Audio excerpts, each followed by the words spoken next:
datas. Eu dou a palavra ao Carlos Alegria, que moderou o painel 3.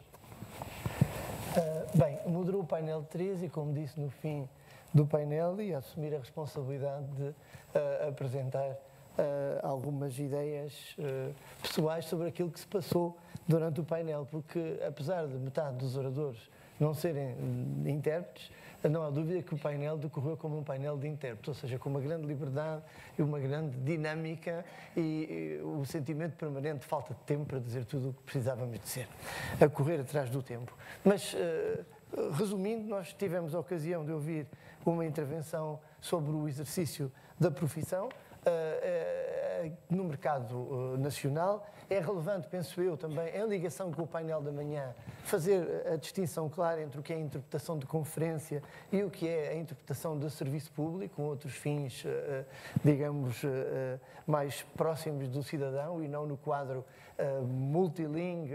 e com grande número de línguas com que se passem certos quadros a interpretação de conferência e, claro, convém ter sempre clara a tradução, a diferença entre isso, a interpretação e a tradução. Nesse quadro, eu creio que é interessante seguir a pista do trabalho atualmente em curso em relação à aplicação da nova diretiva e esclarecer claramente como é que essa lista vai ser de intérpretes à disposição da Justiça, vai ser completada. O mercado nacional da interpretação tem perspectivas, ouvimos essa afirmação, mas de qualquer forma o mercado institucional, ao nível da União Europeia, continua a ter um peso determinante. E em relação ao peso e ao papel da União Europeia na interpretação da língua portuguesa, das instituições da União Europeia na interpretação da língua portuguesa, saiu claramente do que ouvimos, da apresentação que ouvimos e do debate que tivemos, que talvez seja necessária uma reflexão importante sobre o valor acrescentado que tem a interpretação portuguesa nas reuniões das instituições europeias, que são reuniões de negociação, são reuniões técnicas, onde a interpretação tem que trazer um mais, tem que ser apreciada pelos clientes a interpretação e tem que facilitar a vida deles e o trabalho deles nas reuniões. Só dessa maneira que os próprios intérpretes se vão sentir também realizados no seu trabalho. É claro que há situações em que os delegados não precisam de interpretação e nesse caso,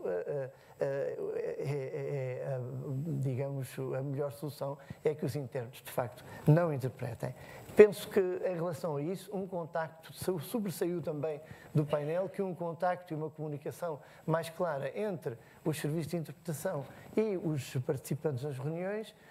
seria útil para toda a gente, para acertar as agulhas sobre aquilo que é efetivamente necessário. Como disse, o mercado, ao nível das instituições europeias, tem um papel determinante na interpretação da língua portuguesa e teve, claramente, uma influência ao longo dos anos nas formações que foram tendo lugar em Portugal para a formação de intérpretes de língua portuguesa. Acumulou-se ao longo de 20 anos nas formações que tiveram lugar em Portugal, em Braga, na Universidade Autónoma, na Faculdade de Letras em Lisboa, acumulou-se uma experiência rica e variada que convém manter, que de certa forma já se expandiu através dos conhecimentos adquiridos na cooperação com a formação em curso em Moçambique, em Maputo e também em Macau, que, digamos, em conjunto representam a experiência que existe de formação para o português. E essa transição que foi possível graças à experiência acumulada em Portugal, levá-la também a outras partes do mundo onde o português é uma língua utilizada e onde a interpretação portuguesa é uma atividade de futuro, esse facto tem um peso, achamos e ouvimos, um peso importante para o papel do português no mundo. Estávamos ali reunidos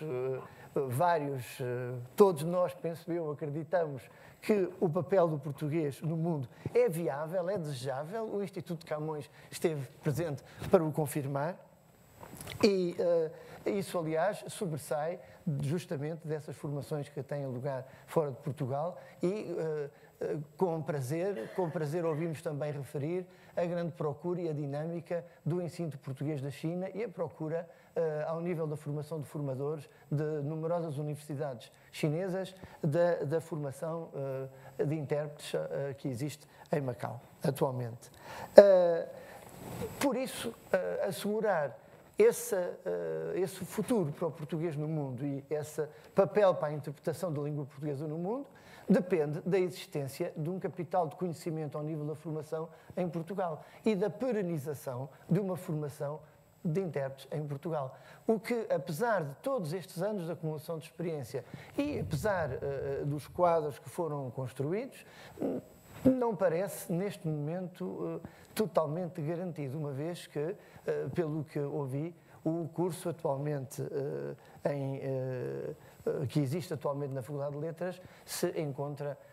de momento, suspenso. E, portanto, acho que há uma partilha desse sentimento de parte de todos os participantes no painel sobre a necessidade de garantir essa perenidade. Isso é preciso assegurar a perenidade da formação em Portugal, também para garantir essa experiência única e, de certa forma, inovadora, que foi uma formação onde estavam presentes um número de certas línguas que, ao nível da União Europeia, vamos poder considerar de utilização mais reduzida. Eu não quero utilizar a palavra pequenas, mas é óbvio que o português não tem a mesma utilização que têm outras línguas ao nível da União Europeia, mas aqui em Lisboa, nestes últimos anos, tinham confluído um certo número, ao nível da formação, um certo número de línguas menos utilizadas na União Europeia, mas que ganharam uma dinâmica ao nível da formação e permitiram uma evolução dessa formação em rede. Para o que contribuiu também, e com isso concluo, de certa forma, a inovação em termos tecnológicos que, graças às classes virtuais, às aulas virtuais, graças à videoconferência, permite assegurar o ensino dessas línguas de maneira inovadora e de maneira viável, técnica e financeiramente. Grosso modo, são estas as ideias-chave que, para mim, sobressaíram do painel de interpretação. Esta minha intervenção não tem como objetivo senão trazer essas ideias que a mim parecem chave para cima da mesa, mas os presentes que participaram no painel, assim como os outros, terão agora toda a oportunidade de pôr as suas questões ou de trazer outras ideias, assim o entenderem. Obrigado.